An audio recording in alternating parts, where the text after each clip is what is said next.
Nagbaba ng pasahero ang isang taxi driver.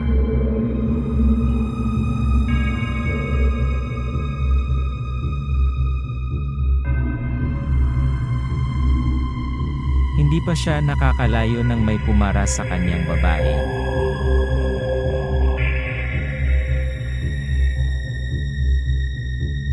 Miss, saan tayo?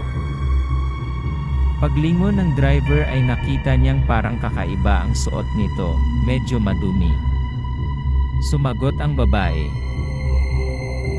Diyan lang ako sa may tabing dagat.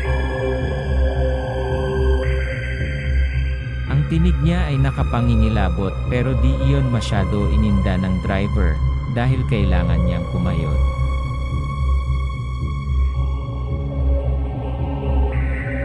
Napaisip ang driver. Parang wala naman akong napansing bahayan dun nung napadaan ako kanina. Siguro natakpan lang ng matataas na damo at mga puno. Nilingon niya ang babae sa rear view mirror, pero wala namang kakaiba bukod sa suot nito.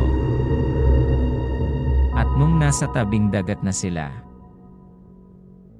Miss, saan ba banda dito?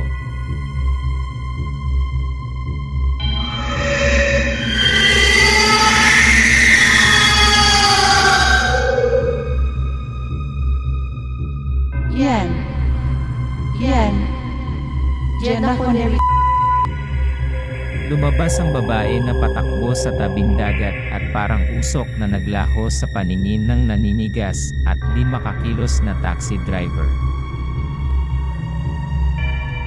Ilang minuto pa siya bago natauhan sa pagkakaparalisa ng katawan.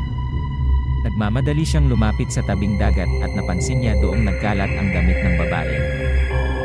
Wala nang nagawa ang driver kundi mapasigaw. Hayop ka! Hindi ka marunong magbayad.